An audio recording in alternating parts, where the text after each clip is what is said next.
dans le dernier épisode de la guerre des étoiles. Encore raté. Tu sais vraiment pas viser. C'est parce que je suis ton père. Non. Et aussi ta mère. Oh non. On avait dit pas les mamans. Et ta fille. Non. Et moi je suis ton cousin.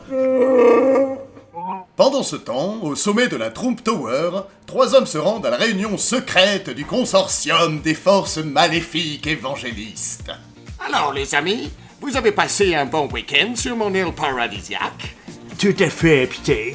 C'était vraiment fantastique. J'ai été formidable avec toutes ces jeunes ladies. Elles m'ont dit qu'elles n'avaient jamais vu un aussi gros zizi dans leur classe de primaire. C'est probablement le plus gros zizi de toute l'histoire des États-Unis de l'Amérique.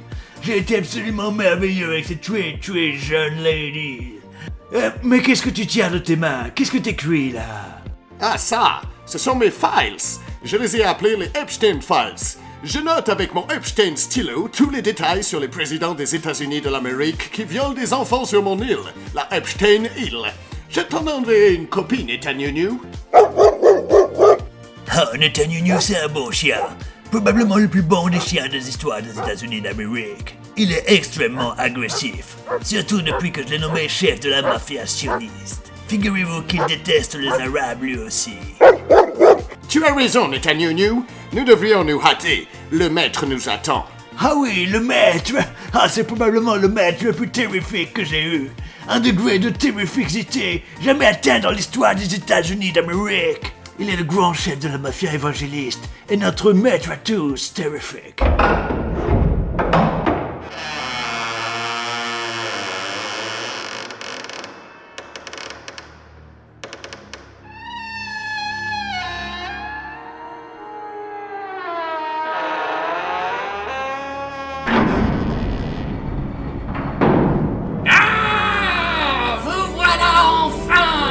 Mes vils suppôts du mal démoniaque, mes cavaliers de la terrible apocalypse, tels que prédite dans le bouquin. Lorsque tous les Arabes seront morts et que tous les Juifs auront rejoint la terre promise, nous pourrons alors déclencher l'Armageddon nucléaire sur le monde entier. Et ainsi, éradiquer l'humanité et toutes les races qui la composent. Mais il y a vraiment écrit ça dans le bouquin? Eh oui, bien sûr, c'est le bouquin de la Riviera. Une idée formidable et merveilleuse que j'aurais pu écrire, car j'écris extrêmement bien. Beaucoup de gens disent que j'écris presque comme un dieu. Il suffit! Je vous ai fait mander pour vous présenter notre nouveau suppôt des ténèbres! Il va bientôt sortir de la machine à islamisation express et radicale!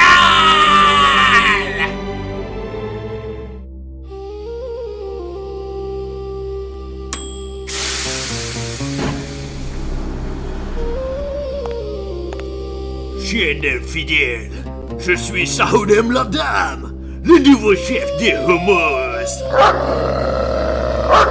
Poussez, Netanyahu! Et ne t'inquiète pas! On va lui donner son militaire!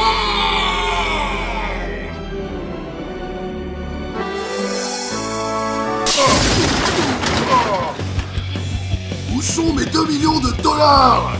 Mais qui êtes-vous? De quoi parlez-vous? Je cherche le responsable de tout ce merdier. Vous savez combien ça coûte la guerre? Vous êtes en train de complètement déstabiliser le marché du meurtre avec vos conneries. Lance, il te dit pas quelque chose, le mec assis derrière son bureau avec le visage tout fondu, là? Hein? Non, je vois pas. Mais si! Tu te rappelles pas, le méchant de la saison 1? Tu sais, il était super raciste. Oui! C'est moi, super raciste! Je suis de retour! Et je suis encore plus méchant! Il n'y a rien que vous puissiez faire pour m'arrêter! Alors, où est-ce que j'ai mis ce bouton déjà? Alors non, c'est pas celui-là, c'est... Mais Lance! Ah, je te jure, ça me dit vraiment quelque chose. Tu te rappelles pas de la trappe dans la saison 1? La saison 1? Mais de quoi tu parles? Mais si, c'était dans l'épisode 6. Il y avait une trappe à nos pieds, et après, quand ils trouvent le bouton, bah genre, elle s'ouvre et on tombe, quoi. Oui, bah y a bien une trappe à nos pieds là, mais on n'est pas en train de tomber que je sache.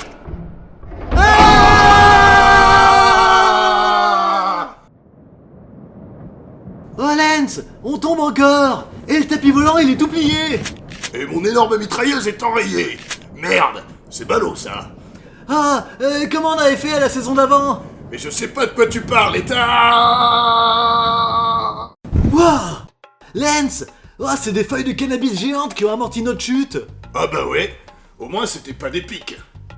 Eh, mi héros, vous êtes prévenus. Et vous venez nous sauver. Eh Lance, ouais, cette tête de bœuf fait la taille de ma tête. Je vous connais, vous. Vous êtes l'arabe du coin. Eh oui, c'est moi. Eh, mais pourquoi vous avez autant de weed? Ah, c'est pour le narguilé. Les tabacs, ils poussent pas bien ici. Mais on est où là? Ah, bienvenue dans les jolis centres des rétentions administratives de la mafia sioniste. Qu'est-ce que vous foutez là, vous? Eh ben, on se fait torturer principalement. On s'est fait enlever avec mes 64 enfants, juste après que je vous ai vendu votre kebab. Eh, d'ailleurs, il y a votre chat qui est ici aussi. Eh ben, on dirait qu'il a encore faim, malheureusement, j'ai plus de kebab. Mais pourquoi est-ce qu'ils vous ont foutu là? Les sionistes vous retiennent en otage? Non, rétention administrative, c'est très différent. Enfin, c'est surtout une question de ratio. Actuellement, on échange 71 détenus administratifs pour un otage. Ah, j'aimerais bien être un otage. Enfin, faut savoir rester humble. Cette déstabilisation du marché de la vie humaine commence à beaucoup trop m'énerver. Va falloir qu'on remonte et vite. Écoute l'arabe du coin, on peut vous sortir de là, mais on n'a qu'un tapis. Eh, mais fallait le dire tout de suite. Je t'en vends, moi, 10 tapis. Je te les vends pour 3 verres d'eau. Mais c'est beaucoup trop cher. Et j'en ai qu'un, moi, de verre d'eau. Eh les gars, je crois que j'ai accidentellement foutu le feu au plan de cannabis géant. Plus le temps de marchander. Tout le monde sur les tapis. Direction le haut de la tour. Bon, d'accord. Fatima! Eh, Fatima! Faut aller chercher les enfants et les autres femmes. Oh, d'accord, j'y vais.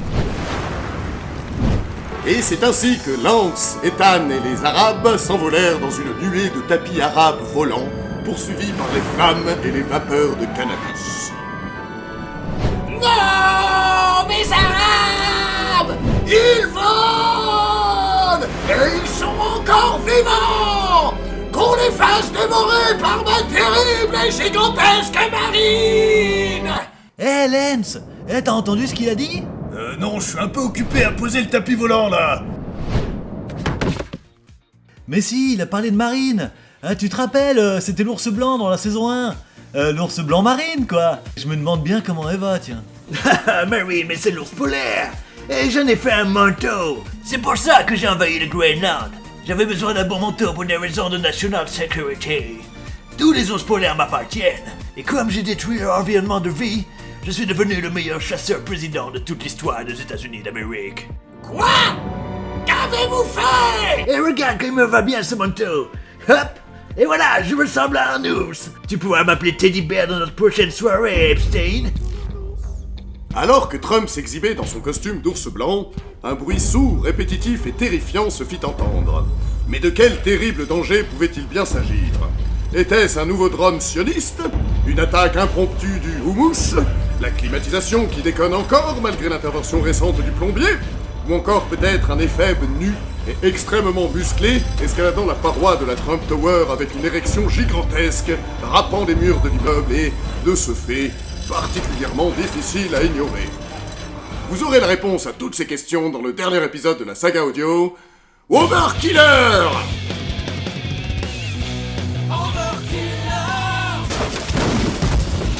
Attention, le viol d'enfant étant pénalement répréhensible et moralement discutable, il est fortement déconseillé d'élire à la tête du monde un mythomane qui pratique ses activités avec ses amis fascistes qui enregistrent tout ce qu'il fait. Pour savoir pour qui voter aux prochaines élections, rendez-vous sur http://www.overkiller.fr.